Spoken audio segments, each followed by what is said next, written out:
tardes, bienvenidos a 24 horas. Tragedia en Pedroso, Pacaraí.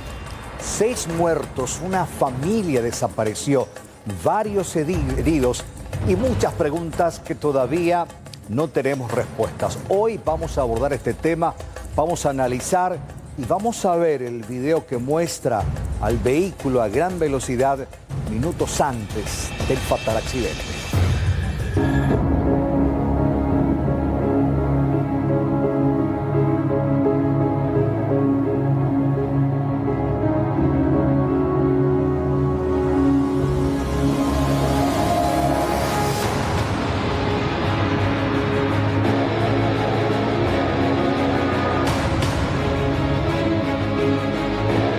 Bebe cuña cara y entre mitad oye no sé pues no está palancazo bueno te quiere yo más puede ser.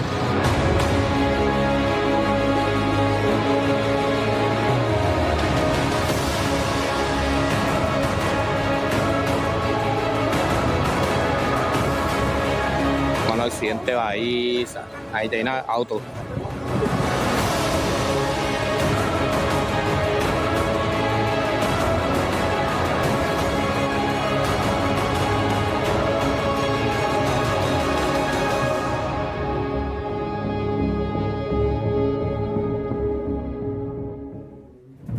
Ahí veíamos al camión de gran porte a gran velocidad bajando el cerro. La pregunta del millón, ¿por qué si se quedó sin frenos no ingresó a la rampa de frenado?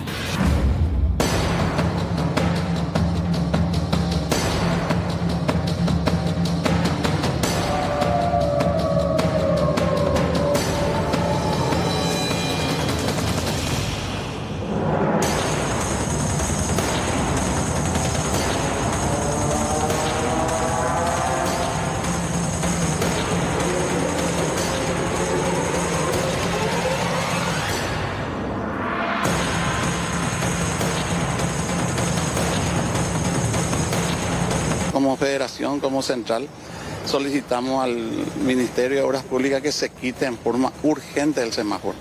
O de lo contrario se van a ir cobrando más vida. El sistema de freno lastimosamente se queda vacío y por el camino se rompe un caño y vos ya te quedas sin freno.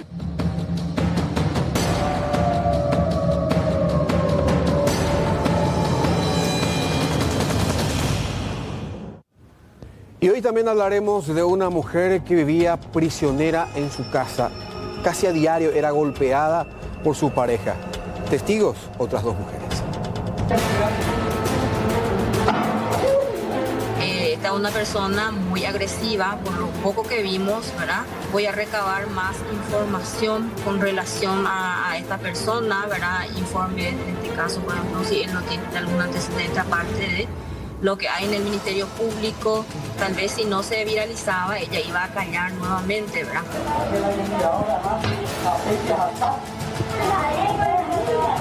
Todo el día se pela, todo el día se lluvia, cajaré y cojarme por la ducha, se ha negado.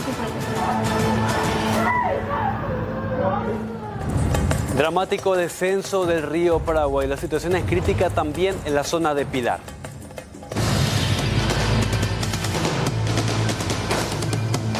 Estamos teniendo una situación bastante crítica porque el déficit de lluvia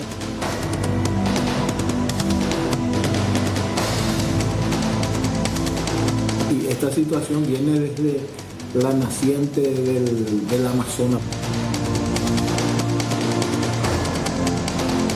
Estamos entrando en un ciclo bastante crítico.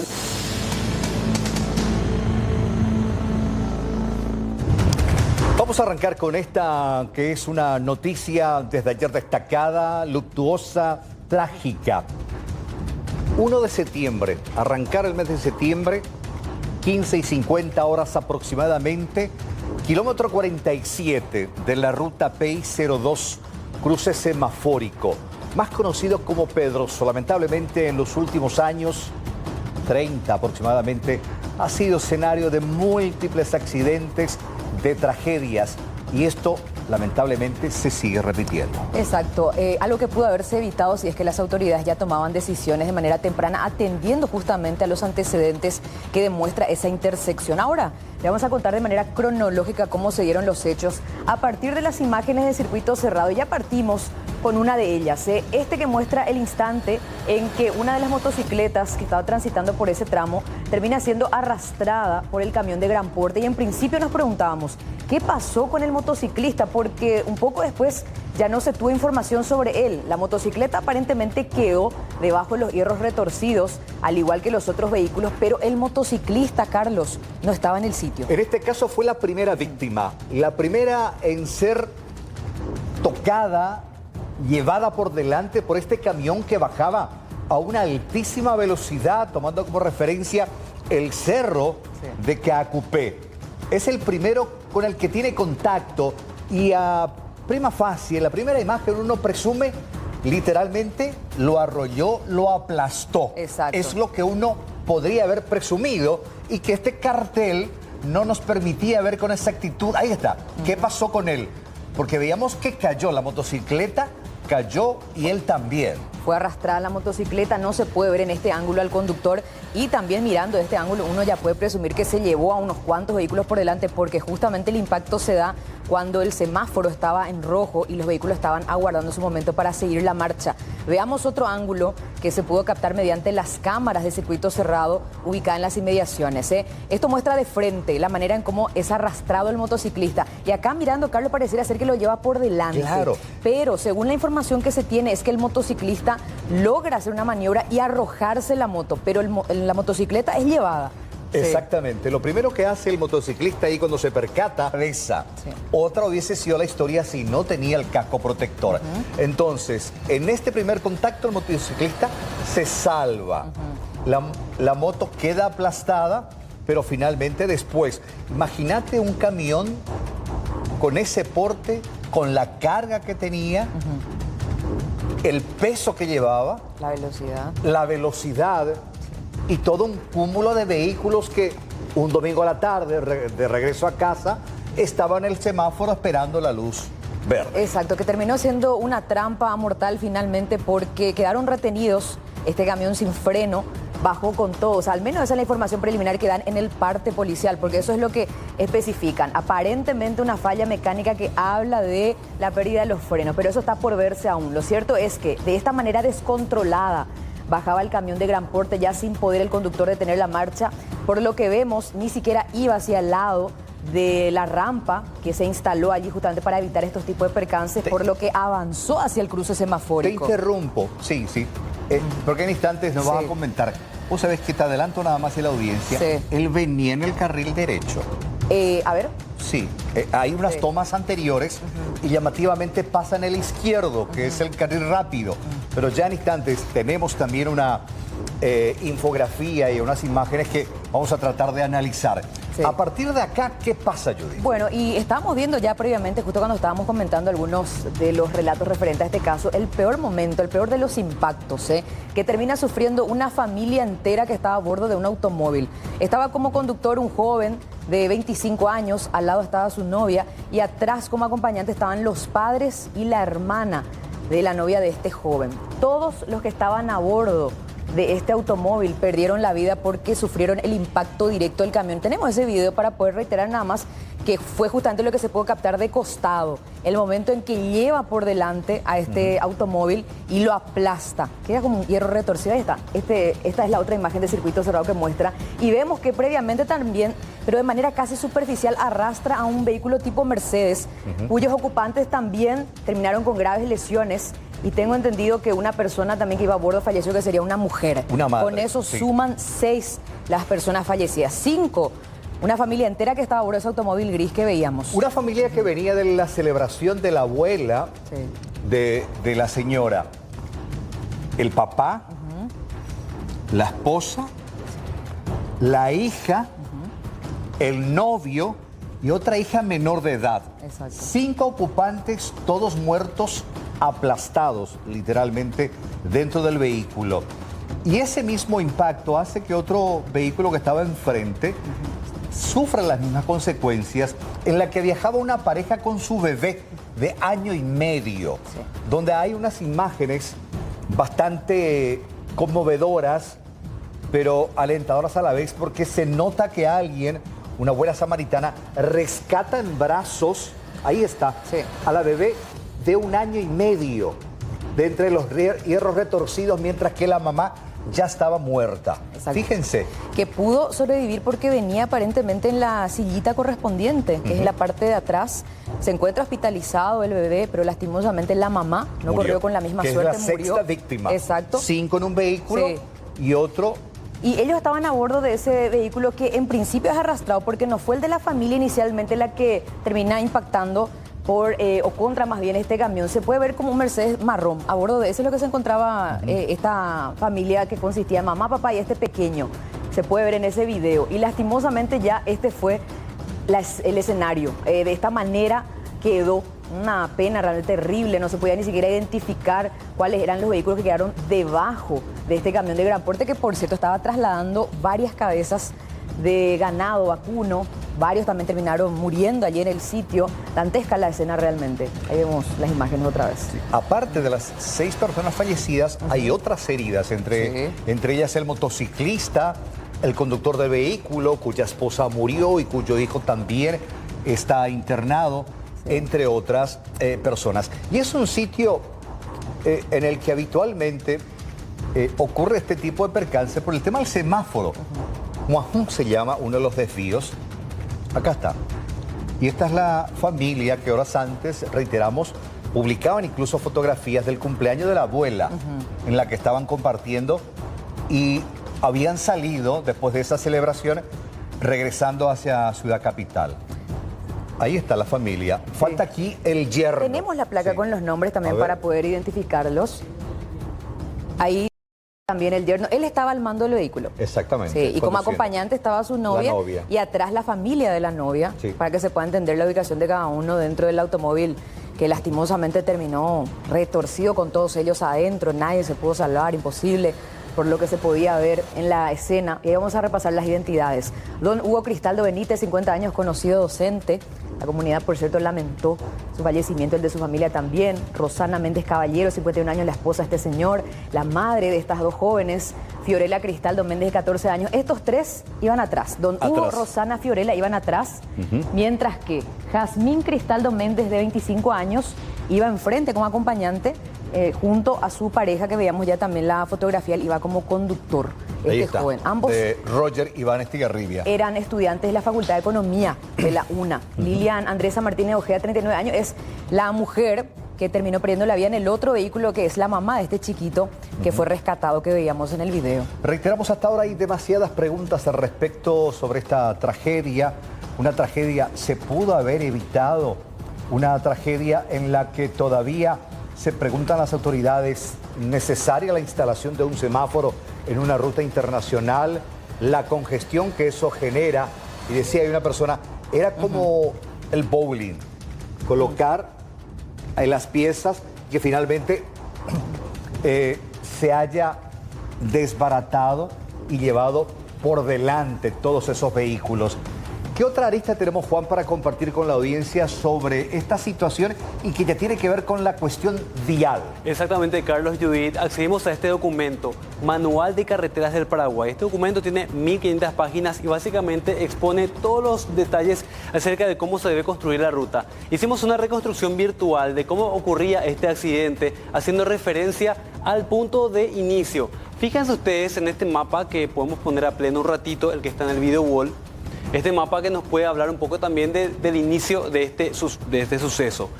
Esta parte es la pendiente de subida. Zona Pedroso, la zona conocida como el ex Eucaliptal. Camino a Cacupé. Esta es una pendiente de subida que lleva hasta Curuzú Peregrino. Es decir, el camión tenía frenos y la potencia para llegar hasta este punto, que es el más alto. La zona plana incluye este desvío. 400 metros hasta el inicio de lo que se considera la pendiente de bajada. Esta pendiente de bajada tiene 400 metros hasta el siguiente punto. El siguiente punto es este que ya mencionaban ustedes recién, que es lo que se conoce como la recientemente construida rampa de emergencia, también en la zona de Pedroso. En este punto, el vehículo pasaba ya por el carril izquierdo. Aparentemente ya era un punto en que el freno ya no respondía al vehículo que tenía doble carril.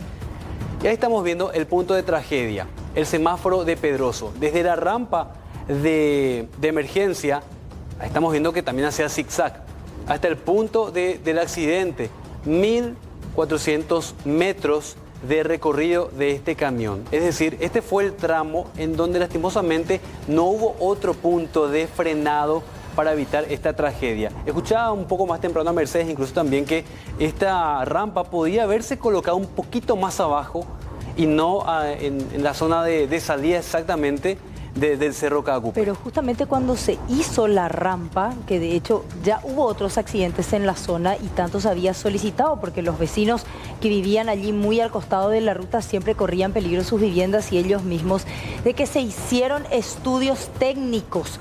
El MOPC realizó el trabajo de estudio del lugar en donde iba a ser más favorecedor realizar la rampa, y ese es el punto en el que finalmente ellos concretaron hacerlo por una cuestión de eficiencia. Y unos detalles adicionales, Mercedes, mientras seguimos viendo esta recreación.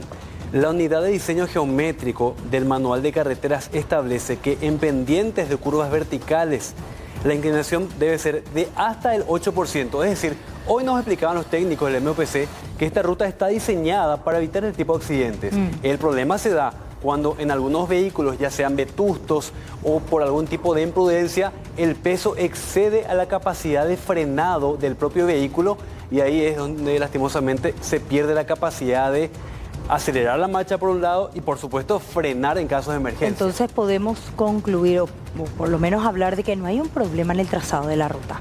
O sea, si bien es una zona peligrosa, se supone que si vos cumplís con todas las reglas de tránsito, este tipo de accidentes no se tendrían que ocasionar. Amén de lo que mencionabas un poco más temprano, la pendiente, la rampa de emergencia, si se ubicaba un poco más abajo, probablemente hubiera tenido la oportunidad de entrar, no lo sabemos, pero se dieron hasta el momento muy pocos casos en que camiones ingresaron hasta la rampa de emergencia, que se pidió a gritos también para evitar más accidentes. Bueno, ya estuvimos conociendo a grandes rasgos, ¿verdad? Pero hoy el MOPC hizo una conferencia de prensa. Sí. Y dieron a conocer este video, donde se observa que el camión viene del carril derecho. Donde tiene que circular, porque un camión de gran porte tiene la obligación de circular por el carril derecho únicamente. Todo camión tiene que, gran porte, sí, incluyendo los ómnibus, tienen que venir por el carril derecho. O sea, ¿por qué se adelanta? ¿Por qué ocupa el carril izquierdo? Y ahí, cuando a pocos metros de tener el acceso a la rampa, va entrando al carril izquierdo. ¿Qué pasó? Ahí podemos entrar en muchas teorías. Un error humano, un error mecánico. El conductor, podemos alegar también que desconocía esta ruta, no sabía de la peligrosidad, su primera vez por este tramo, porque traía ganado de la zona de Yacecañí. Sí, estaba cargadísimo. Estaba cargado. Bueno, Víctor Alfredo Jiménez es el conductor de este camión transportador de ganado. Está internado actualmente en terapia intensiva del hospital de Caacupé, y bueno, justamente el director de este centro asistencial habla un poco del estado de salud de este conductor. El señor que está en cuidados intensivos, él tuvo una amputación completa del miembro superior izquierdo, desde el hombro, o sea, perdió prácticamente el brazo izquierdo. También tiene un traumatismo bastante importante a nivel del miembro inferior derecho, una herida desgarrante a ese nivel y un traumatismo facial. Bueno, el estado de salud de este conductor, de nombre, repito, Víctor Alfredo Jiménez Parra. Pero ¿qué está pasando en la zona donde se produjo esta tragedia? Ahí estamos justamente, y los camioneros son los primeros en manifestarse, además de los pobladores de la zona. Alexis, contanos. Bueno, Mercedes, momento tenso. Los manifestantes, que estamos hablando de pobladores de la zona de Upacaraí, están impidiendo el cobro del peaje, interviene la policía. finalmente se dio una fuerte discusión entre los agentes de la policía y los manifestantes. Ahí vamos a intentar nuevamente. Piden que se despeje, pero acá se va a evitar el cobro del peaje. Hay también posturas intransigentes por parte de los manifestantes.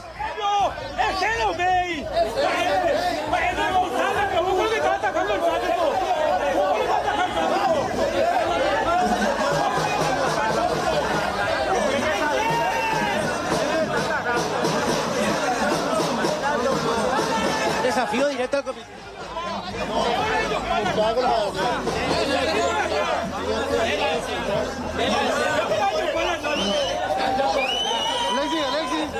Tensión. Reacción ya de los...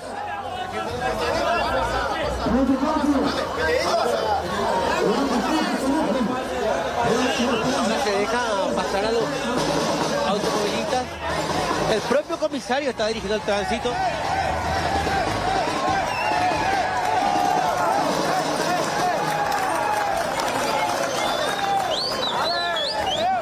Ay, qué estrecho ahí el cruce colectivo. Ahí. Es muy estrecho el cruce del colectivo. El muro con los manifestantes. Acá, a ver. Están pasando los automóviles. Como pueden notar, compañeros, no se está cobrando el peaje. Una extensa fila de vehículos es la que está cruzando, reitero, sin pagar el peaje Aníbal, y esa es la forma en la cual están protestando los vecinos, las personas afectadas en zona de Pacaraí, porque dicen, están recaudando millones y millones, pero no se ve la inversión en esa zona en la cual se produce el accidente. A ver, muchísimo. Ya, si vamos a hacer el cálculo teniendo en cuenta que el peaje mínimo es de 15.000, hay camiones de gran porte que van a pasar. Se está registrando ahora, por ejemplo, una pérdida para la empresa. Sí, realmente para la empresa concesionaria, que es la empresa Rutas del Este. Sí, claro. Y hay una sola vía habilitada. De eso hay una sola caseta por donde están pasando los vehículos, o hay más de un carril. Esta es la caseta de salida y es la única ahora, Mercedes. Ah, ya. La única caseta habilitada. Mira, es la fila de transporte que va a pasar a bocinazos acá, acompañando, apoyando a los manifestantes.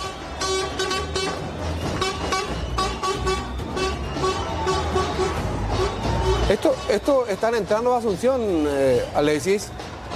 Viniendo para Asunción o están yendo hacia Cacupé. Algunos aceleran, ¿sí?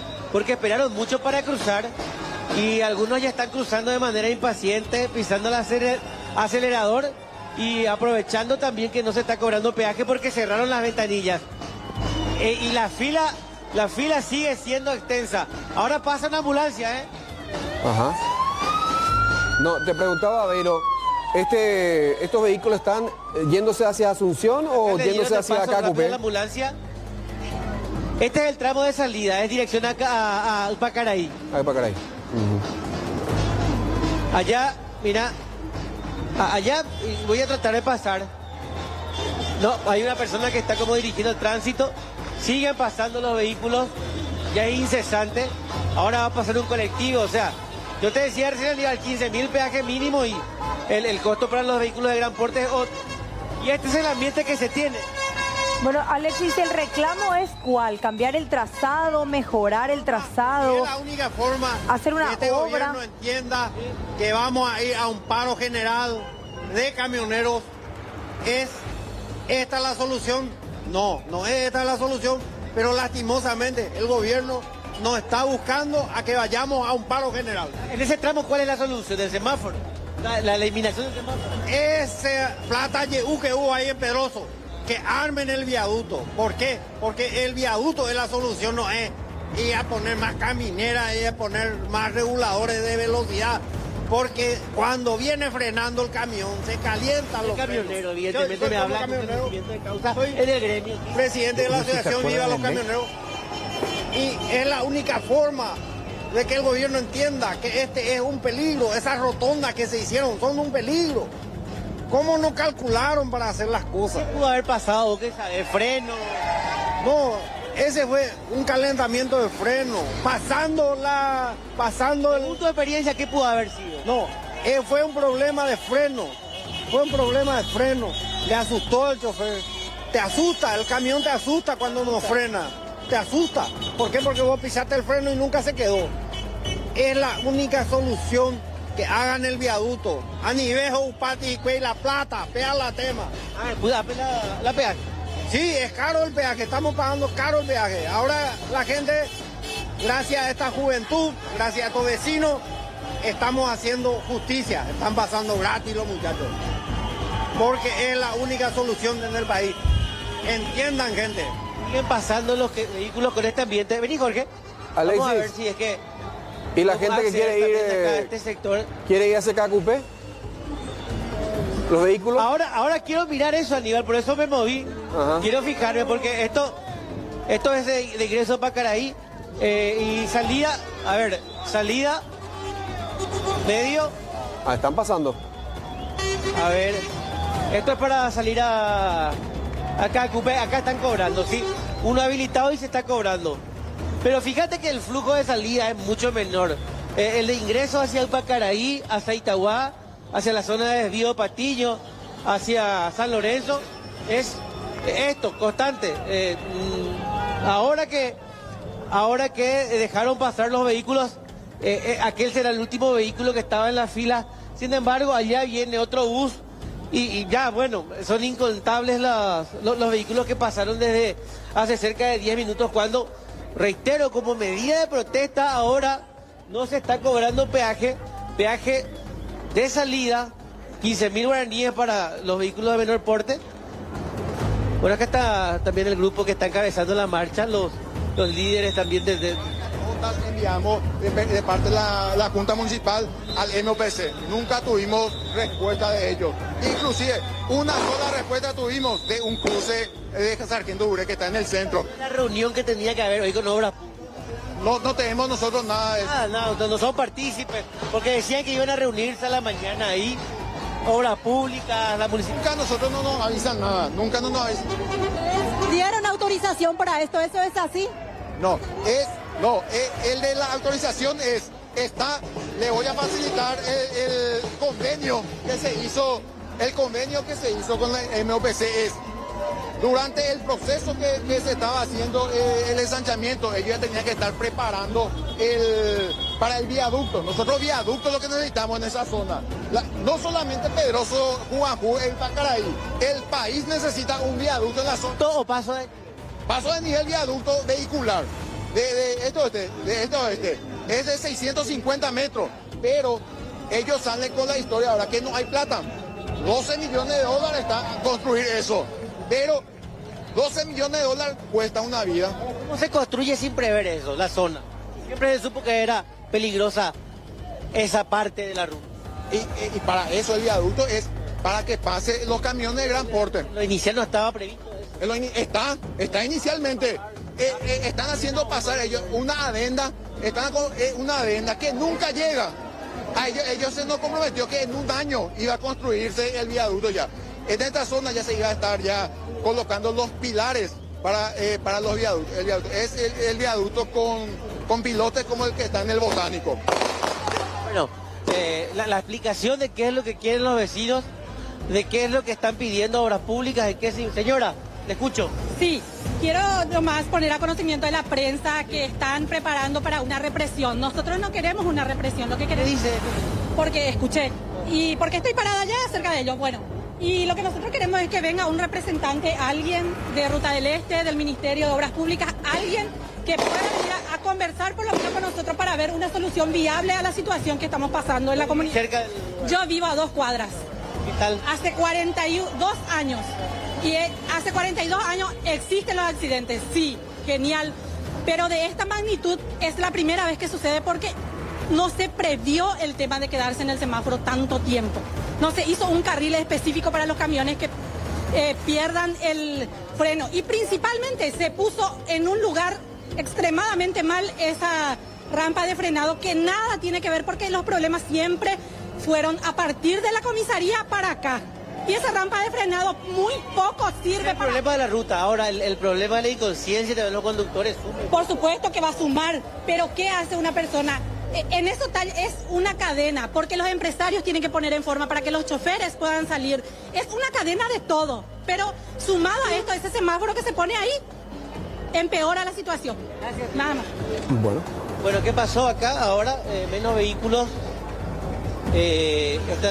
Bueno, a propósito de cuánto dejaron de servir, ¿no? 15.000 la categoría de vehículos livianos, 26.000 los con categoría 2 con acoplados. 26.000 los grandes, muchos grandes pasaron, 44.000 estos pasaron también y siguen pasando, fíjense, algunos camiones, y 58.000 los de 6 o más ejes, que también es de circulación constante, y ahora les decía, acá se dejó de cobrar, están cerradas las ventanillas, están sin trabajar ahora los funcionarios de Ruta del Este, y el grueso de los manifestantes acá postados, evitando que la ventanilla vuelva a abrirse, evitando que se cobre el peaje. Así está protestando ahora. Sí, señor. Bueno, Alexis, vamos a volver contigo entonces enseguida nomás, a ver, porque ahora se calmaron un poco los ánimos, Mercedes. Sí, pero definitivamente se espera la llegada de más manifestantes hasta ese punto y a ver qué otra medida toman además de evitar el cobro del peaje. Volvemos contigo en instantes, Alexis. Hablemos de este camión trasganado. El pasado 16 de agosto, este vehículo fue sometido a una inspección técnica vehicular en la planta de la empresa Coarco, en Guayaibí. Sí. Pero si este camión pasó el sistema de verificación, ¿qué tan rigurosos son o rigurosas son esas verificaciones? Sí, porque no pasaban demasiados días como para que haga demasiados kilómetros y se vaya deteriorando lo que efectivamente estaba bien en la inspección. ¿Cuántas veces camiones de gran porte, sean buses, o sean estos transportadores de ganado o cualquier vehículo transportador de grano, por ejemplo, tienen que someterse a inspecciones?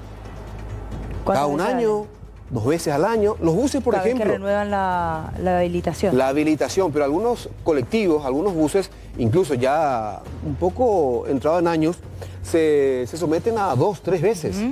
Por ejemplo, entre otras cosas. Ahora, para el vocero de la Federación de Camioneros, sus colegas conductores tienen 2 opciones nada más estando en ruta: la muerte o la comisaría. Y según alega, en muchas ocasiones estos accidentes son propiciados justamente por el mal diseño de las rutas. Como primera medida nosotros como federación, y yo creo que esa empresa le habilita a los camioneros y de esa manera salir en la calle. Pero aparte de eso, cuando el sistema de freno lastimosamente se queda vacío, hay sistema de freno que deja fluido, hay sistema de freno que deja aire, y por el camino se rompe un caño y vos ya te quedas sin freno. Efectivamente, bueno, muchos hablan de que el semáforo está mal colocado, que nunca tuvo que haberse colocado en ese sitio, que es uno de los factores que provocan este tipo de accidentes. Después de la pendiente muy pronunciada, uno tiene que velocidad cero, frenar por completo, meter en primera y después recién seguir. Bueno, pero ustedes sabían que había sido, los propios vecinos pidieron. Ese semáforo no estuvo siempre ahí. No. Está hace un tiempo. Desde el momento de la habilitación de este tramo. ¿Y por qué? En noviembre del 2022, dice este comunicado de Rutas del Este, en respuesta a las inquietudes de los pobladores del municipio de Ipacaraí, Pedroso, o sea, compañías Pedroso, Humajú y Zona Pablito, dentro del proceso de socialización y acuerdos con las comunidades indicadas, Intendencia de Ipacaraí, MOPC, en el año 2021 se firmó un convenio que reflejó un equilibrio entre las solicitudes planteadas. Y vamos a ver qué es lo que se acordó. Cruce semafórico con carriles de giros exclusivos. Se están construyendo 400 metros lineales de aceras peatonales hasta el cruce semafórico, que cuenta con la demarcación correspondiente. En otra parte van a leer ustedes también. Claro, porque no solamente el semáforo está como para que la gente pueda salir de esas calles que están allí de manera transversal, sino para que uno pueda girar a la izquierda también. Informe acerca de la colocación de semáforo en cruce Pedroso.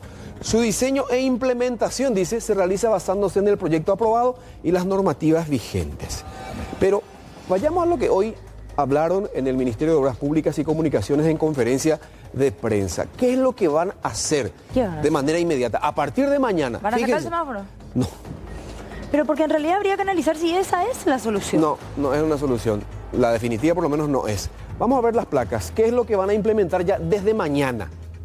Desde mañana. Vamos a las medidas inmediatas, desde mañana.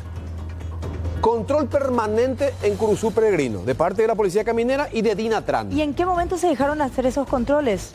Cuando uno pasaba La primera cruz, se supone que la patrullera tenía que pararte, controlar luces, frenos y condición general del vehículo. Sí. Y después te liberaba el vehículo para que vos desciendas ese cerro, ¿verdad?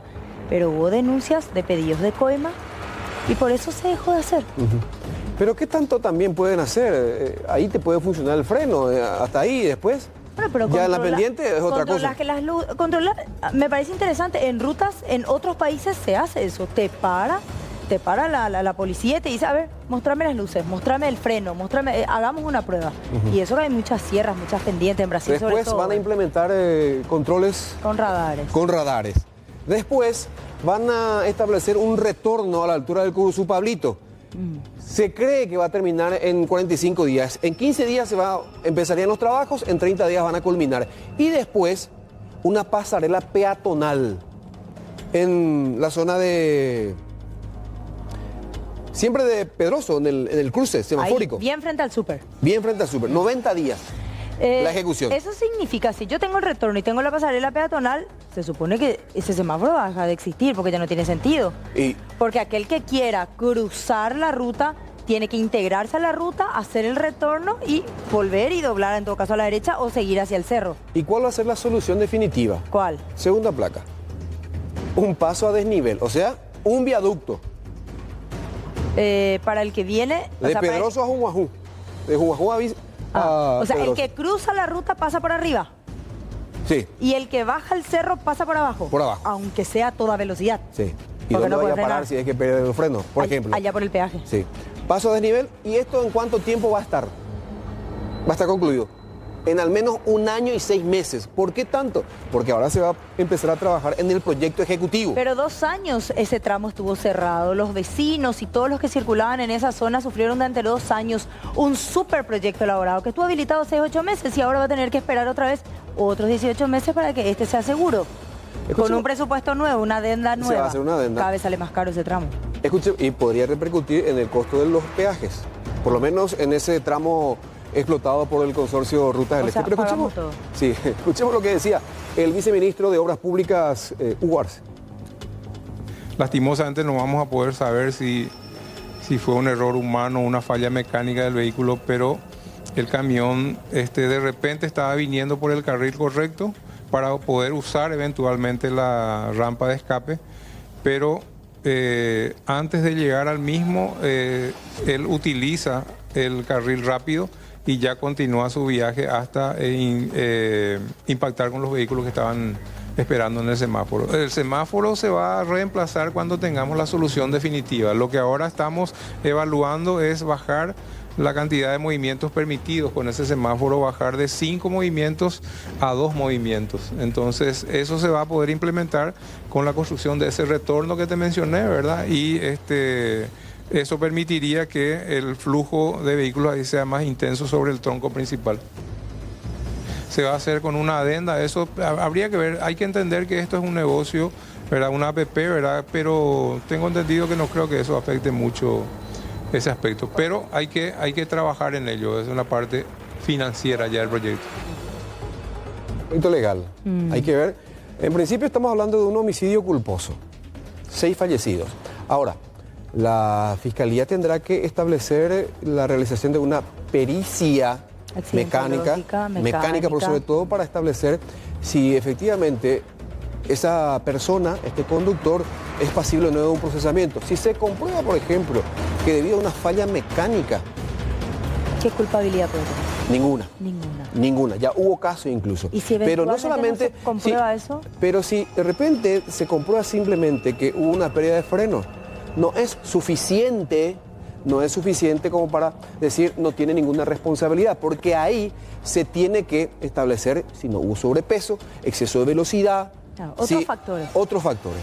Pero si se comprueba que además de problemas de frenos tuvo otros problemas mecánicos, ahí sí puede ser exonerado este conductor. Y me dirán, los familiares de los fallecidos, ¿contra quiénes pueden accionar? Pueden accionar contra el conductor en lo civil para buscar un resarcimiento. Y el Código Civil también establece que los allegados de los fallecidos también pueden accionar contra el dueño de la cosa que provocó daños a terceros. Si eventualmente se comprueba que esa cosa, en este caso el camión, tuvo un problema mecánico. Sí. De todas maneras, la persona está en grave situación. El O sea, conductor. aquel principal acusado responsable que todos estamos apuntando con el dedo es una persona que está en estado grave, en cuidados intensivos, ya le amputaron el brazo izquierdo, tiene una pierna completamente destrozada, va a quedar en una situación de discapacidad. Sí. Entonces, preso lo más probable que no vaya, ¿verdad? Y va a ser un juicio, una situación legal bastante particular. Bastante particular, ¿verdad? bastante Si es que complicado. analizamos desde ese punto de vista también. Bueno.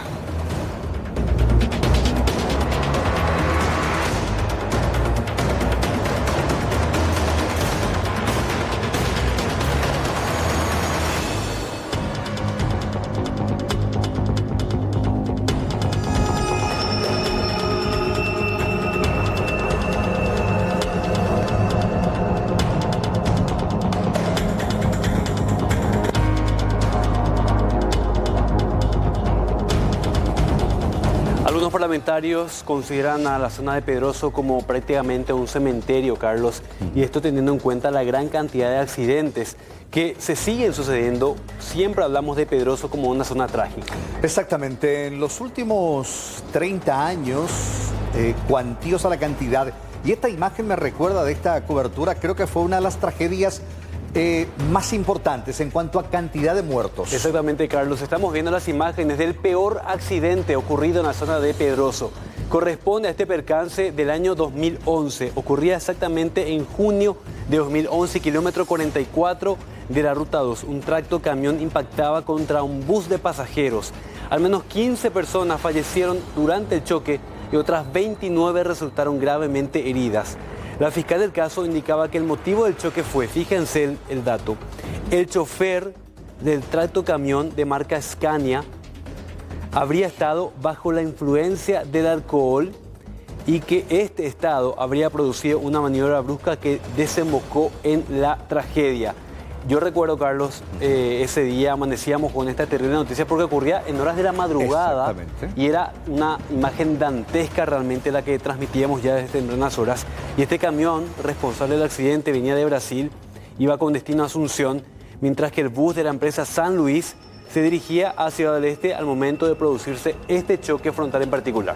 Llevar en cuenta que en aquella época todavía no estaba el ensanchamiento de la ruta ni la división que hoy existe y que precisamente se construyó para evitar y reducir la cantidad de accidentes. Fíjate, Carlos, cómo quedaba la cabina de pasajeros. Lo que corresponde al chofer quedó completamente destruido. El vehículo transportador de pasajeros quedó rebanado, así literal, y se llevó por delante a todos los pasajeros que estaban en ese sector. Creo que en cantidad en ese sitio es la mayor tragedia, sin mencionar que prácticamente cada mes, cada año, existen de forma reiterativa accidentes de 1 o 2 fallecidos o de percances ruteros. Otro ómnibus también protagonizó un accidente en el año 2017, fallecían 6 personas. El caso de la empresa Euitrusu. Vamos a ver más videos que muestran un poco imprudencia, falta de frenos y este video muestra otro percance similar. Es la misma historia, Carlos.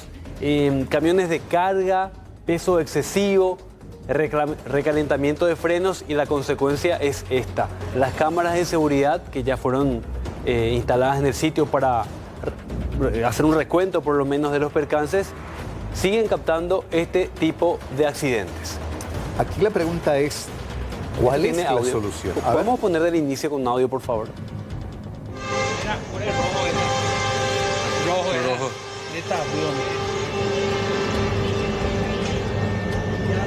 Este video fue grabado por los pobladores ya acostumbrados y cuando escuchan un camión de gran porte tocando la bocina, prácticamente se preparan para lo peor. Y es una población que vive duerme con un ojo abierto y el otro cerrado, porque están a orillas de la ruta. Lo que implica que en cualquier momento un camión de gran porte de esta naturaleza puede terminar atropellando y llevando consigo Carlos, a su casa. En este caso, este camión llegó a este semáforo, pasó, felizmente no había nadie esperando que la luz dé verde. Y que venía bocinando. Claro, porque de lo contrario, el desenlace hubiera sido probablemente el mismo al que vimos ayer en horas de la tarde. Me retrotraigo a la jugada anterior, como dicen los árbitros. La pregunta es, ¿hay o no algún tipo de solución? Debe haber. En la ingeniería rutera debe de existir algún tipo de solución para este tramo en específico. ¿Podemos poner este video desde el inicio, por favor, con el audio propio? A ver qué decían los vecinos. Oso capaitera.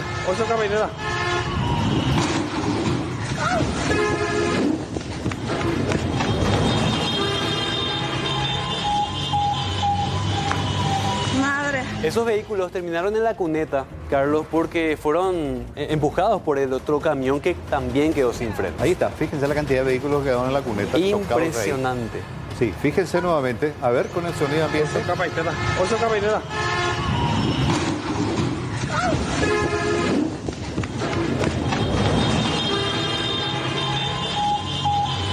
Bueno, terrible esta situación que viven prácticamente con una frecuencia muy elevada los pobladores de Pedroso. Ahí estamos viendo otro caso.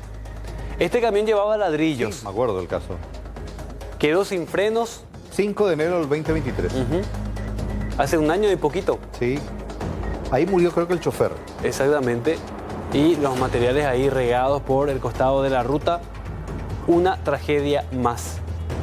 Y fíjate, Carlos, son vehículos vetustos, antiguos, que si bien pueden arrojar un resultado positivo en cuanto específicamente a la inspección técnica vehicular, a la hora de la verdad, la pendiente realmente no perdona. Vemos otro caso, ambos vehículos que terminaron siendo embestidos por este camión, también transportaban materiales. Y ahí se genera otra tragedia. Esto ya es reciente, ahora ya se ve el viaducto. Hace un poquito más de un año, 12 de enero de 2023. Días después del primer accidente que recién mencionábamos. Sí. Ahora, reitero esta pregunta para las autoridades responsables del MOPC, a los ingenieros, a los expertos. ¿Cuál es la solución y por qué no se puede implementar una solución para que esta vía sea segura? Para que esta vía, cuando uno circula, porque es la única de ruta 2. Si yo me voy al departamento de la Cordillera, tenés que pasar por ahí. Sí o sí. Entonces, ¿qué hace uno? Se queda en el semáforo, en vez de mirar por delante, estás mirando el retrovisor si no viene un camión a alta velocidad para huir de la zona. Exactamente. Nuestro equipo de noticias, Carlos, logró captar algunos testimonios que incluso incluyen a sobrevivientes de accidentes anteriores. Escuchemos. Siempre nomás lo pasa esta cosa acá, ya sea con los camiones de gran porte, ¿verdad? Que siempre se quedan sin freno y así pasamos siempre acá en esta zona todo. Nosotros, por ejemplo, lo que somos de por acá, siempre es como que nos salvamos más porque ya conocemos, ¿verdad?, lo que es acá la zona. Pero cuando vienen así gente de otros lados, siempre le pasa más, o sea, sí o sí pasa feo, ¿verdad? Porque no saben lo que es acá, ¿verdad? Nosotros por eso nomás siempre, como te digo, salimos así. Tratan de esquivar porque ya saben lo que... Esquivar o ya estamos pendientes al retrovisor, mirando ya desde lejos. Con miedo prácticamente o con precaución. Y con miedo ya prácticamente. Yo, por ejemplo, siempre al bajar acá ya miro el retrovisor desde allá, luego si no ya estoy pescando si viene algún camión o qué sé yo, ¿verdad? ¿En tu caso cómo fue? Y en mi caso, por ejemplo, yo estaba viniendo nomás también tranquilo y estaba yo como para entrar, ¿verdad?, hacia Pedroso. Y de la nada viene el camión, ya se quedó sin aire, ni siquiera tenía más como para tocar la bocina. Entonces yo no me doy cuenta, pero siempre hay que mirar nomás el retrovisor. Entonces yo empecé a mirar y después al acercarse todito nomás yo me doy cuenta y empiezo a entrar ahí en pleno rojo, ¿verdad? Entro nomás ya hacia el carril como para irte hacia Pedro.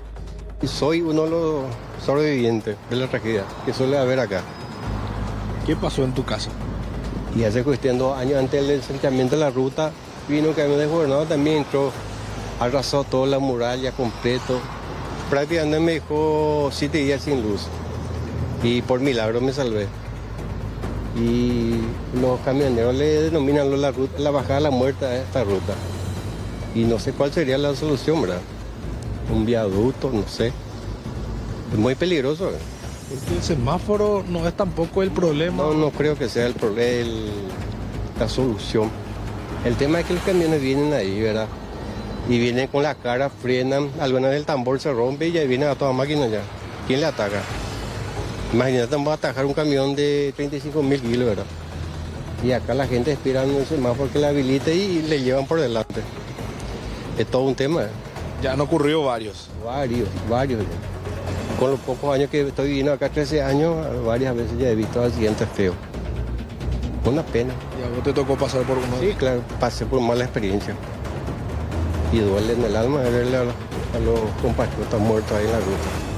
Bueno, Carlos, en su momento la comuna de Pacaraí ya pidió al MOPC que la circunvalación o por el norte o por el sur incluya solamente a camioneros. Vamos a estar pendientes, pero sí, por lo menos ahora ya se anuncian las medidas inmediatas y a largo plazo para hacer que esta ya no sea la ruta de la tragedia. ¿Cómo está la situación a estas horas allí en el puesto de peaje? Alexis, adelante.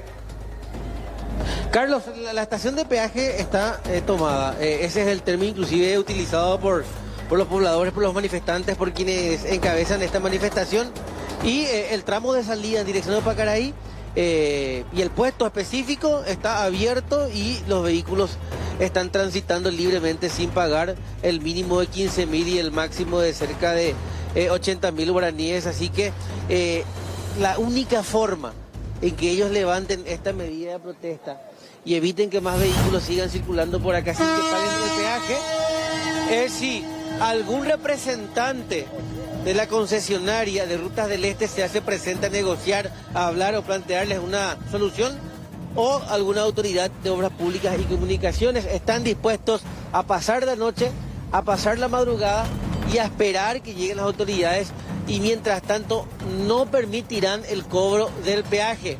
Así que a esta hora de la noche, Carlos, el título es el peaje está tomado en Pacaraí, y es luego de esta trágica situación que se producía ayer con la muerte de 6 personas en un sitio en donde, según ellos ya advirtieron, podrían ocurrir más accidentes de los que ya venían produciéndose, ya que muchos vehículos estaban estacionados en un semáforo que lógicamente también, según los manifestantes, no tendría que haber estado en donde está, y que inicialmente estaba en el proyecto de la construcción de un paso de desnivel y un viaducto.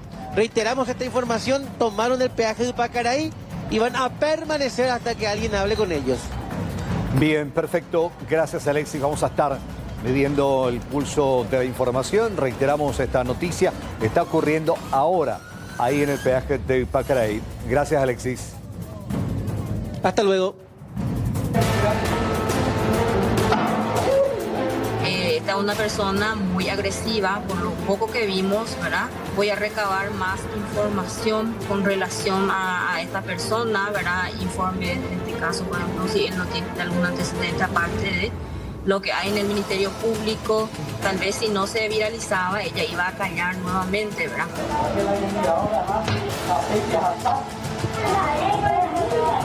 Todo el día se reala, todo el día se llueve, cajaré y cojar mejorando, se ha negado.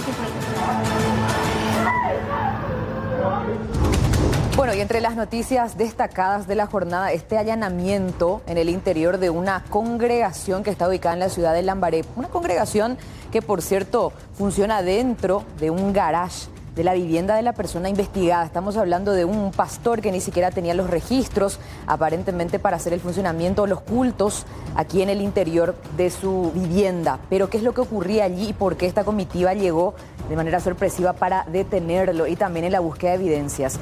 Denuncias de abuso sexual donde las víctimas resultaban ser niños y también mujeres. Una serie de denuncias que ya se venía realizando, que por supuesto la Fiscalía ya estuvo al tanto y está haciéndole justamente el seguimiento pertinente para poder detectar si existen más víctimas de este hombre que estamos viendo allí en la mesa, justamente respondiendo a las preguntas de los investigadores. Este es el sitio donde funcionaban los cultos. Estamos hablando de la congregación Casa Apostólica Profética del Espíritu Santo, que está funcionando en el barrio 8 de diciembre de la ciudad de Lambaré, zona de Cuatro Mojones, para poder ubicar mejor. El hombre fue detenido atendiendo justamente a estas gravísimas denuncias que se registran en su contra, pero escuchen bien lo que decía la fiscal Irides Ávila acerca de en qué momento se habrían dado estos hechos de abuso, cuál es el instante en que este hombre aprovechaba para justamente abusar de los niños. Los niños refieren, porque ya hemos recibido el testimonio de manera preliminar de ellos, esta es una actividad de carácter religiosa donde ellos terminan el acto propiamente dicho y luego comparten alimentos. Entonces, en el momento en que los niños buscaban algún elemento que utilizar para el almuerzo y estaban fuera del control, digamos, de sus padres, esta persona supuestamente realizaba los actos de carácter sexual. ¿Y cuáles serían? Hablan de que contactos del área genital del pastor con el de la niña, por ejemplo, tomarla de atrás. Y hay una terminología que siempre es propia en este tipo de actividades, donde decía, sos mía, ustedes son míos. O sea, como que esta persona está facultada a poseer o a disponer de lo que es en este caso, el cuerpo de los que asisten al lugar. Tenemos 3 personas que denunciaron el hecho y más los niños que fueron las víctimas del acto de abuso sexual. Lo otro tendría, digamos, otra connotación porque son de los investigadores, la fiscalía estamos viendo donde dice Veraca, justamente, lugar de bendición y un número de teléfono. Es todo lo que se podía ver en la fachada y allí adentro se daban estas cosas terribles que, por cierto, se daban precisamente en nombre de la fe, ya que este hombre utilizaba, en este caso, la religión, su hábito de pastor para poder engañar a la gente. Los engatusaba de esta manera, los enganchaba, traía bastante gente y se aprovechaba el instante del descuido de los padres para poder abusar de los niños según las denuncias. Estamos viendo justamente algunas partes de los videos que se subían a las redes sobre sus cultos. Compartimos un poco. Ahora mismo, fuera de su cuerpo. Vete de su cuerpo ahora.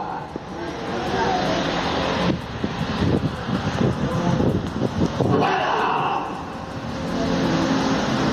¡Fuera! ¡Vete! ¡Vete!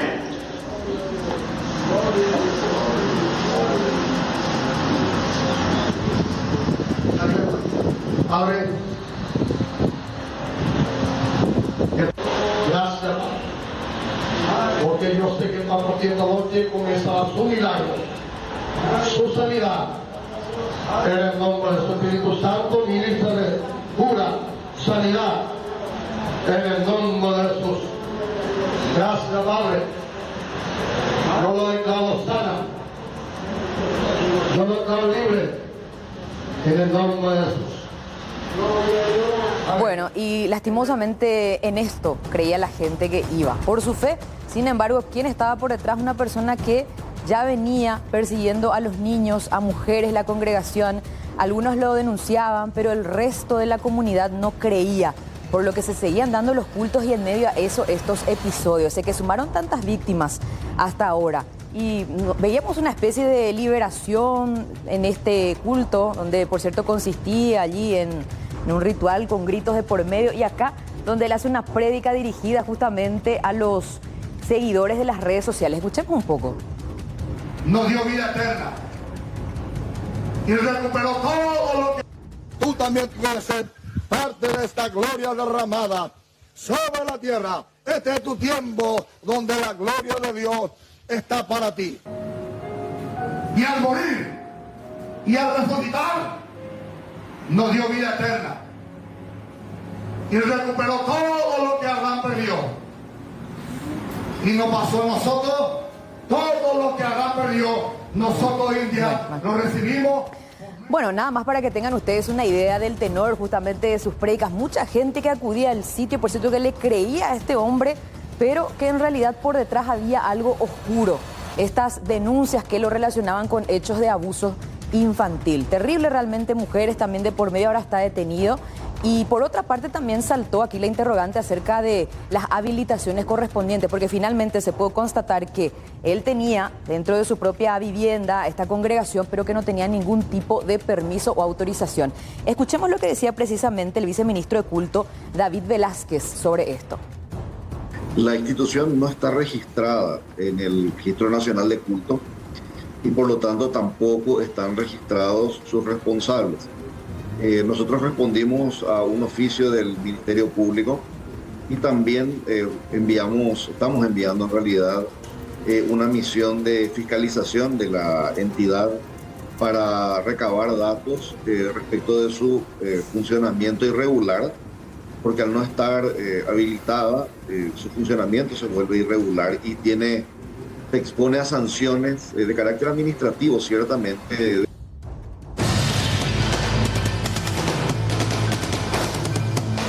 Estamos teniendo una situación bastante crítica por el déficit de lluvia.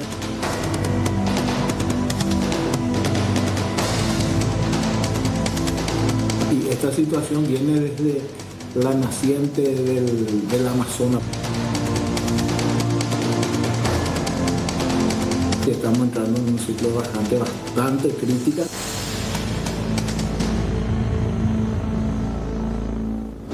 A continuación vamos a hablar de la mano derecha del prófugo Sebastián Marcet en Bolivia. Un grupo de sicarios armados mató en la localidad de Cotoca, del departamento de Santa Cruz, e hirió de 5 impactos de bala a Erlan Ibar García, alias El Colla, quien es señalado, como decíamos, el testaferro y hombre de confianza del jefe narco uruguayo Sebastián Marcet. Los pistoleros se encontraban en una camioneta de color negro que interceptó y disparó al vehículo en el que viajaban El Colla y una segunda persona. Después de la balacera, García fue llevado a una clínica de Santa Cruz donde lo ingresaron a cuidados intensivos. Alias El Colla fue atendido inicialmente, como decíamos, en el puesto sanitario de Cotoca. El paciente que ha perdido la vida, la persona que ha perdido la vida tiene aproximadamente 7 impactos de bala y el paciente que fue referido tiene aproximadamente 5 impactos de bala. ¿Hasta el momento cuál es el estado de salud del que le derivaron a la ciudad de Santa Cruz? Sí, aquí se hizo toda la emergencia, todos los primeros auxilios necesarios, ¿no? En visto a los familiares, no se ha referido a una clínica de Santa Cruz para que pueda ser atendido de una manera mucho más minuciosa. ¿Dónde fue el hecho? Bueno, nos relatan que ha sido en la comunidad de La Enconada. ¿El herido está crítico? El herido está en un estado crítico, ¿no? Tenía las balas dentro de la cavidad torácica. Jeremy Pastor Sampieri Suárez es la identidad de la persona fallecida, la persona que sufrió este ataque junto a Erlan Ibar García López, alias El Colla, como ya escuchaban ustedes, se encuentra en un estado crítico en el departamento de Santa Cruz, en uno de sus hospitales, mientras que la policía boliviana ya detuvo a 3 personas sindicadas de haber participado de este ataque en contra del testaferro y socio de Sebastián Marcet.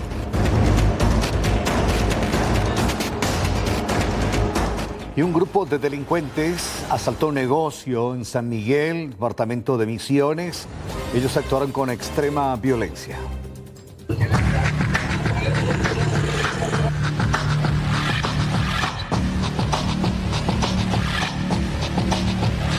Fueron minutos de terror, varios disparos, golpes y sangre en el piso. Este fue el escenario montado por los delincuentes que irrumpieron de manera violenta dentro de este supermercado, ubicado en la ciudad de San Miguel, departamento de Misiones. Llegó un cliente, pero directo se fueron, sabían perfectamente, puesto que estaban ya por acá cerca, mirando ya el lugar. Abrieron la puerta, entraron y le dijeron a mi hijo, mayor de edad, 22 años tiene, Omar se llama, a él ya, y le digo, no tengo nada, y él trató de quitarle su capucha. Y al tratar de quitarle su capucha, le tiró al piso y con la culata del revólver le rompió la cabeza. La dueña del negocio se encontraba en compañía de su hijo y de otras personas. El joven fue quien decidió arriesgar su vida enfrentando a los ladrones. La propietaria vio cómo la vida de su hijo corrió peligro. En todo momento fue plata. Yo tenía mi cartera en el ropero, ahí bajé y tenía la plata, por lo poquito que tenía le di. Y ahí me dijo, no es nada. Y empezó a abrir todas las puertas del ropero, bajó todo ya las cajas y empezó a echar la ropa. Y el otro tipo que se fue hacia acá, a mi marido se fue y le empujó, le tiró en el piso. Y justo teníamos un señor que estaba trabajando con nosotros ahí. Teníamos construcción y él trabajaba hasta de noche. Y ahí él le ayudó y encontró más gente, entonces forcejearon. Había una heladera en el quincho del halcón, la heladera tumbó, se dieron vueltas, balas acá, balas allá, porque dispararon en todo momento. Madre e hijo incluso quedaron como rehenes. Los delincuentes huyeron a bordo de un vehículo tipo Toyota Allion de color blanco. La policía intervino y están tras los pasos de estos 4 ladrones. La víctima lamentó que de esta forma le roben a más del monto de dinero en efectivo, principalmente la tranquilidad de la cual aún disfrutaban en este punto del departamento. Y si hablamos de tranquilidad, escuchen la historia de esta señora que realmente no sé cuándo va a recuperar la tranquilidad para volver a dormir. Araceli, contanos.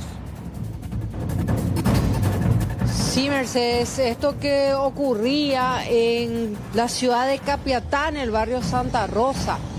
La familia Arrúa fue víctima de extraños que se movilizaban en un vehículo de color negro, que pararon enfrente de su vivienda, pusieron el pica pica y esperaron varios minutos a que cruzaran varios vehículos a su costado.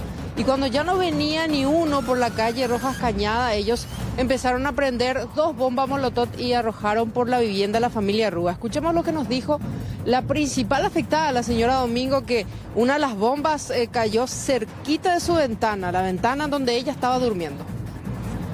No tenemos nada de amenaza, no tenemos nada, ni nadie nos dijo nada, pero un susto tremendo nos llevamos.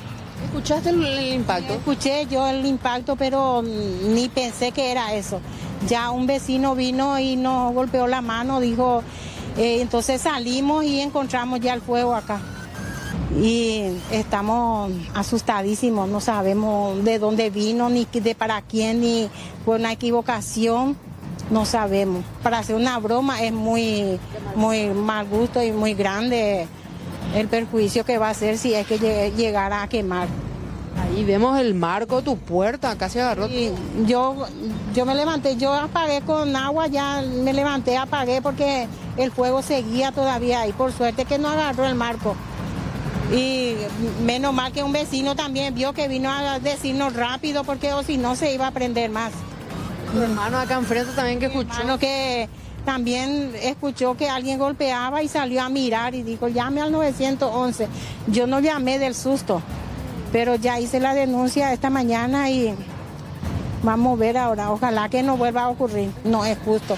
Nosotros somos personas de mayor y trabajadoras, nosotros no le molestamos a nadie y ojalá que a otra gente no le suceda algo que nos sucedió a nosotros. Bueno, es una zona bastante transitada en todo momento, Mercedes, porque une ruta 2 con ruta 1.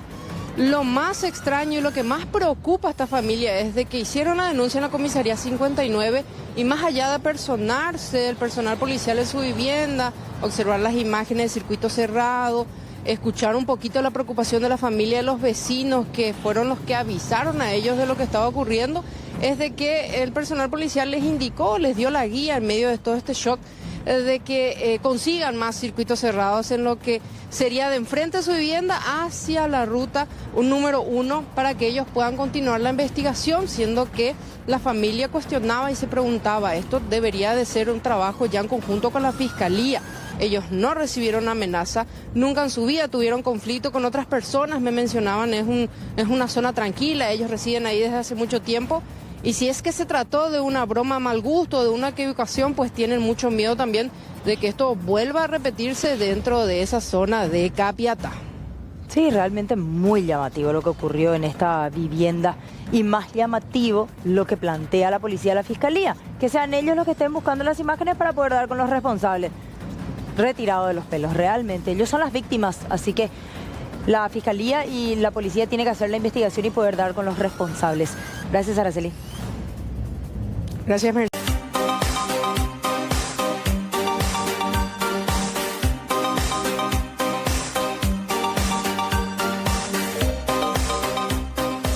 Imágenes nunca antes vistas del descenso del río Paraguay. Empezamos por la zona de Itán Ramada, estas imágenes que captamos este fin de semana. Antes de esta manera se presentaba el río que llegaba hasta el teatro del Hotel Ita Ramada. Hoy este es el panorama lastimosamente y ya desde arriba les vamos a mostrar justamente las imágenes desde el dron que captaron las imágenes de cómo está ahora mismo esta zona. El río retrocedió notablemente y la bajante está alcanzando niveles históricos. En el año 2021 fue la peor crisis y probablemente dentro de pocas semanas lleguemos a superar esta situación, estos niveles que siguen en descenso lastimosamente. Ahí estamos viendo por un lado el río Paraguay, la nueva costanera, la costanera sur de Asunción, y este terreno que estamos viendo quedó ya completamente seco. Este cauce del arroyo de Lambaré es lo único que queda, este hilo de agua. Ahí estamos viendo el fondo, el Hotel Ita Ramada, el agua llegaba hasta la escalinata del hotel y lastimosamente este es el panorama actual. Pero Asunción obviamente no es la única zona afectada. Vamos hasta el departamento de Ñembucú para mostrarles lo que sucede en Pilar. ¿Qué pasa en Pilar? Así se encuentra un importante trecho del río Paraguay, lo que genera preocupación ya que el pronóstico dice que bajaría mucho más. Jorge Acosta, meteorólogo de Pilar, manifestó que situaciones similares a esta ya se vienen registrando desde el año 2019, pero con la diferencia de que este año sería peor ya que la cuenca alta del río Paraguay, en esta zona no hay pronóstico de lluvias. Estamos viendo las barcazas que están varadas actualmente, no pueden circular ya que si van cargadas, lastimosamente quedan sin poder navegar. A través de algunas tomas aéreas pudimos dimensionar la gran bajante frente a la ciudad de Pilar y pudimos notar un extenso banco de arena que divide al río en dos. Esto corresponde a Paso de Patria, una zona de pesca por excelencia. Los automóviles pueden ingresar hasta este punto aprovechando la bajante. La navegabilidad para los buques, por lo menos hasta Pilar, no hay mayores dificultades, pero más arriba ya las barcazas hacen este descenso en la cantidad de carga que llevan. Los puertos, tanto el nacional como el privado, son las opciones por ahora para el embarque y desembarque. Escuchemos lo que dicen las predicciones meteorológicas acerca de por cuánto tiempo más va a continuar esta situación. Estamos teniendo una situación bastante crítica por el déficit de lluvias, si bien se dan algunas lluvias, pero todas estas son por debajo de las medias normales y esta situación viene desde la naciente del Amazonas prácticamente. Allá por Perú, en esos sectores hay algunos ríos que prácticamente están secos, no hay lluvia en esos sectores, o sea, aportes de las cuencas altas no se están teniendo. Y sí lo que tuvimos a finales del año pasado y al principio de este año, unas precipitaciones que se dieron en cuenca media que generó un pequeño repunte en la cuenca media y para abajo, también algo en el Paraná, pero todo eso ya se escurrió, digamos, y estamos entrando en un ciclo de bajante bastante crítica. Bueno, con un gran éxito se realizó la tercera edición del Festival del Reviro y del Reviro Apó en Encarnación. En la ocasión fue coronada la nueva reina del Reviro. Vamos a conocerla.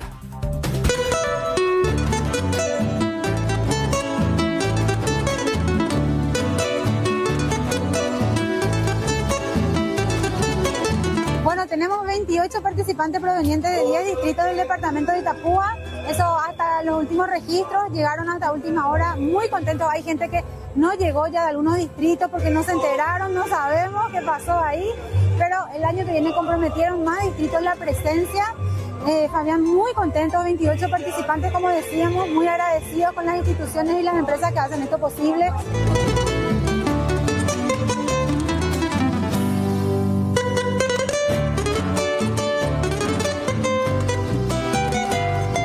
Conversa con usted. Señora, ¿vinieron en equipo? Sí, en equipo. ¿De dónde hoy? Barrio San Pedro, Encarnación. ¿Es la primera vez que participa? Yo la primera vez, ella la segunda vez. Pero sin miedo al éxito, ¿va a llevar el premio o cómo? Y sí, y aparte de hacer amistad, de conocer. ¿Es lindo este evento mirando de ese lado? Sí, sí, es muy lindo. Uno aprende, ve muchas cosas. Aparte hace amistad, conoce gente de todos lados bien. Me gusta. Y en cuanto a la receta del reviro, ¿cómo cree que es lo correcto? Y yo hago lo básico nomás, agua, sal, por ahí le pongo un huevo. Depende, si es de 3-0 le pongo un huevo y si es de 4-0 así nomás. Agua, depende de la sal. mano también. Señora, ¿cuánto tiempo le llevó a hacer su reviro? En 30 minutos ya, papá. Apenas a prepararla ahí, tiranando, me dijo. Va, para emboturata. Ah, mira, caldo, le. Con mira, caldo, mandi y. ¿Es probata? ¿Es probata, va? Ya probata, ahí te. Ahí va. Nerviosa, ansiosa, ¿cómo? Cansada. 13 minutos para que... No, muy emocionada por el trabajo. El segundo año concurso del Reviro APO. Bueno, trajo una olla bastante grande. Y ese es mi olla nueva del año pasado. ¿Cuál es tu receta? Mi receta, harina, huevo, aceite, allá para poner y la sal y agua. ¿Tenía harina de maíz el tuyo? Sí, le puse un poco de harina de maíz. Gracias. Porque antes se ponía la harina de maíz porque es más, para que tenga más alimento. ¿Ya está a punto, señora? Ya está todo listo ya para poder probar. ¿Usted de dónde vino? De acá del centro. Coménteme la receta de su reviro o es secreto. No, es solamente agua, sal y 2 huevos. Nada más. Y harina. Sí, nada más. ¿Cocinó a carbón hoy? Sí, a carbón. Y cocido al lado. Cocidita. Salió bastante crudicadita. Bastante bien, sí. Es la forma que a mí me gusta. No sé si... Ojalá que prueben. Pero es la forma que suelo preparar. Graciela Gene de La Paz. ¿Qué es lo que tenés en tus manos? Tengo el trofeo que me dieron en el, o sea que del premio y en representación de La Paz. Salí la ganadora del concurso del Reviro APO. Hoy en día, ¿qué representas como La Paz y como mujer?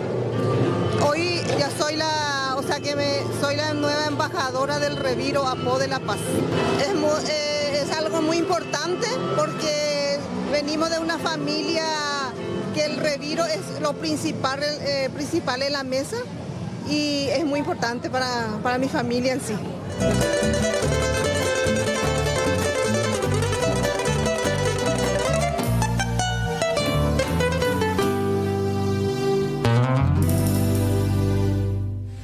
Bueno, cambiemos de tema y hablemos de lo que pasó en las últimas horas en la ciudad de Villarrica, barrio San Miguel exactamente. Los vecinos captaban esto.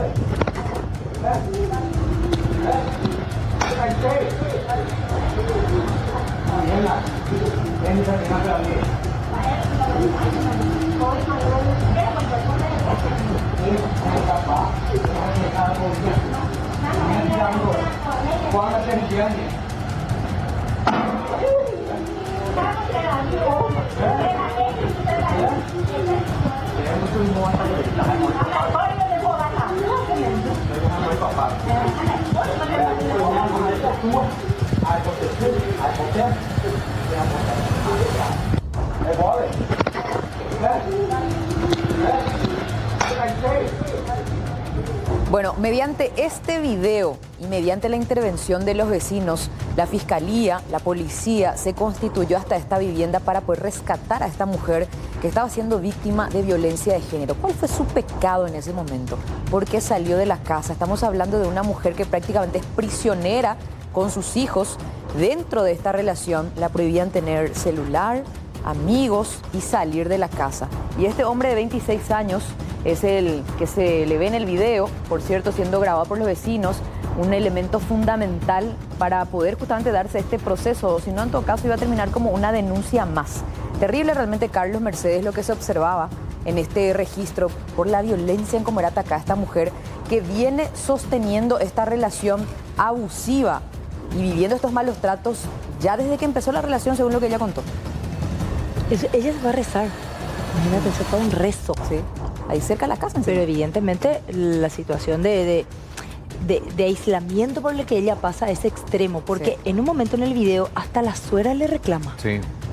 O sea, la suegra, la señora mayor de edad, hasta ella justifica la manera violenta en la que su hijo está tratando a su nuera. Exacto, o sea, en un entorno de un machismo extremo, Sí.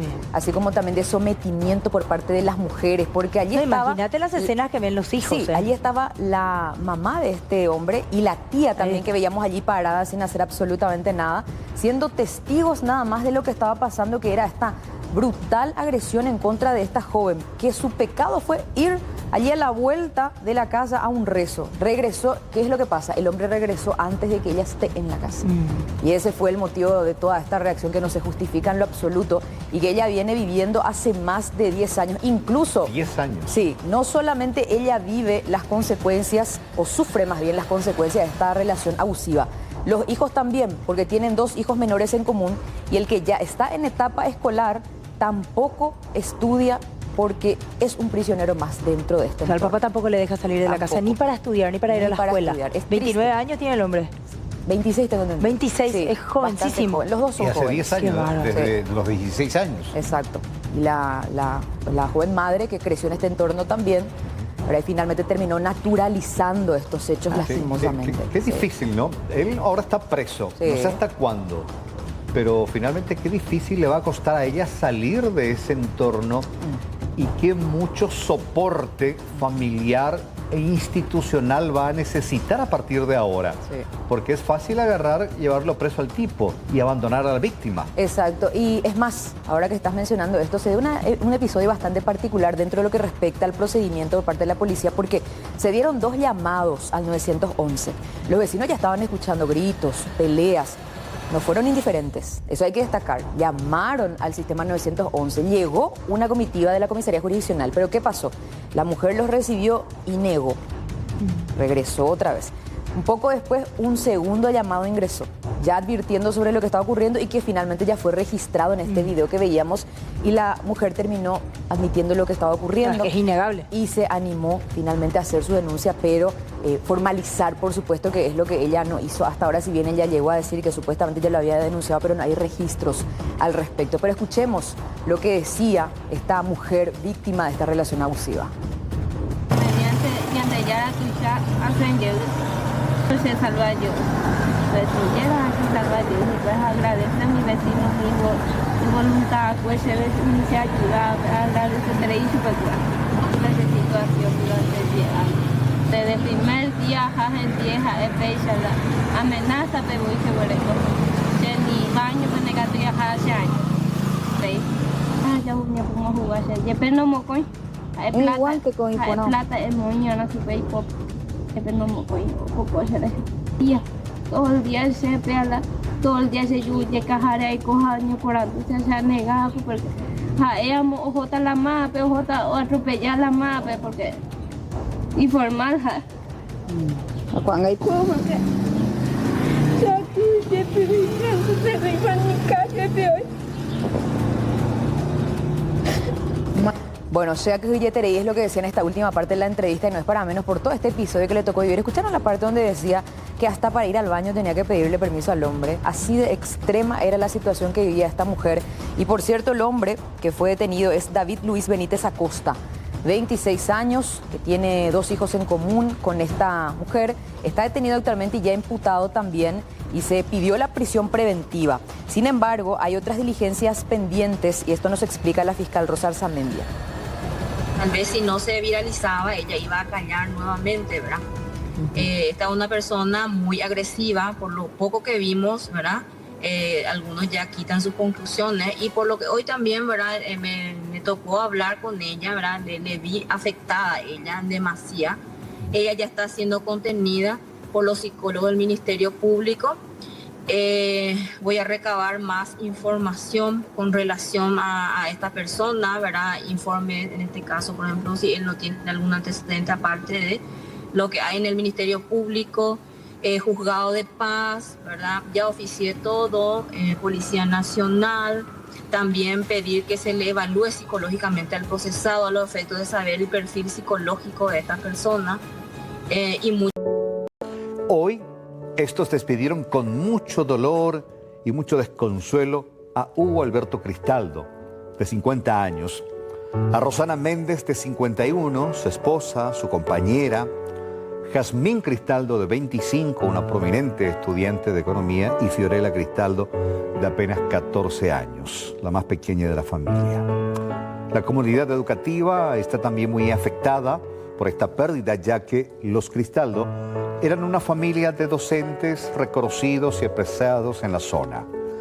Compañeras de trabajo de Jazmín se expresaron, hablaron, la recordaron y la despidieron. Era una buena persona, una buena compañera, una persona joven que quería estudiar, que quería salir adelante, y lastimosamente le pasó esto y a su familia. Es una tristeza para nosotras porque le recordamos con mucho cariño y nada, no tengo palabras, la verdad. Ella era ejemplar de persona en realidad. Nunca venía con cara larga, ella espectacular era. Se dedicaba ahí, le ayudaba a su tía. Era excelente persona. Legalmente nos caímos todos de espalda con la noticia. Hoy decidieron dar un paro al trabajo para venir a acompañar. Así mismo estamos haciendo duelo por ella, que nunca más ya le vamos a ver. Cambiamos de tema, vamos a hacer un resumen de las noticias más resaltantes en el ámbito judicial. Exgobernador de Central con nueva fecha de audiencia. Hugo Javier González, exgobernador del Departamento Central, y otros acusados deberán participar de la audiencia preliminar fijada para el 19 y 20 de septiembre. La diligencia previa al juicio oral se desarrollará ante el juez Rodrigo Estigarribia. Es en la causa principal por el perjuicio patrimonial de más de 18.000 millones de guaraníes que acusa el Ministerio Público. Aplazan preliminar en caso Mocipar. Se postergó para el 24 de septiembre. La audiencia preliminar en otra de las causas de Mocipar, donde está acusado, entre otros, el ex directivo Dani Durán. Esta vez la procesada Diana Britos cambió de abogado defensor, por lo que quedó diferida la diligencia, donde debe resolverse si se eleva la causa a juicio oral por estafa y otros delitos. Yusio podrá viajar a Miami. Un tribunal de sentencia autorizó la salida del país del exministro Ronaldo Yusio. De esta manera, podrá viajar a Miami, Estados Unidos, esta semana y permanecerá hasta el viernes 6 de septiembre por cuestiones laborales. A su regreso deberá comunicar al juzgado y además está vigente el embargo de sus bienes hasta cubrir la suma de 1.000 millones de guaraníes en la causa de supuesto cohecho pasivo relacionado al señalado narcotraficante Marcus Vinicius Espíndola. Yusio enfrentará juicio oral por este caso. En el otro proceso, apeló la confirmación de la jueza Cintia Lovera. Desestiman denuncia contra Juan Villalba. El juez Mirko Balinotti admitió el pedido de la Fiscalía y benefició con la desestimación de la denuncia al ex director del Mercado 4, Juan Villalba. Este había sido denunciado en su momento por supuestamente haber obstaculizado un procedimiento de la Subsecretaría de Estado de Tributación en el mercado. Sin embargo, la propia Fiscalía concluyó que no hubo resistencia por parte del entonces director municipal. Queda firme condena a homicidas de un ganadero. La Sala Penal de la Corte rechazó un último recurso de la defensa. Dejó firme la condena a 28 años de cárcel, aplicada en su momento a 2 sicarios por el asesinato de un productor agroganadero de la localidad de Capitán Vado, Amambay, hecho registrado el 18 de julio del 2019. La víctima fue Aguinaldo Correia Lemes, de 48 años, de nacionalidad brasileña. La condena recibieron los autores del crimen, Wenceslao Oviedo Acosta y Rubén Torales Huerta, respectivamente. Vecinos organizaron un carretillazo solidario para ayudar a una madre desesperada por el estado de salud de su hijo. La afectada es Adriana Cabaña Servín, residente del barrio San Antonio de Concepción, quien es de escasos recursos y tiene a su hijo de 18 años en terapia intensiva en el hospital de Itagua. Como los fármacos que él precisa son de elevado costo, hizo un desesperado llamado de solidaridad ciudadana. Ante este clamor, vecinos encabezados por la señora Celia Borja organizaron esta actividad destinada a recaudar fondos. Ya pudieron llevarle algunas provistas en carretilla, pero lo que más necesita ahora es dinero para pagar los medicamentos. Y está enfermo y nos necesita realmente la señora porque es de, así como ve, es de escasos recursos. La señora está ya desesperada porque nosotros le organizamos un carretillazo que contiene provistas lleno de víveres, pero no se llegó a vender mucho. ¿Su hijo está internado? Sí, está internado, está en terapia en Asunción.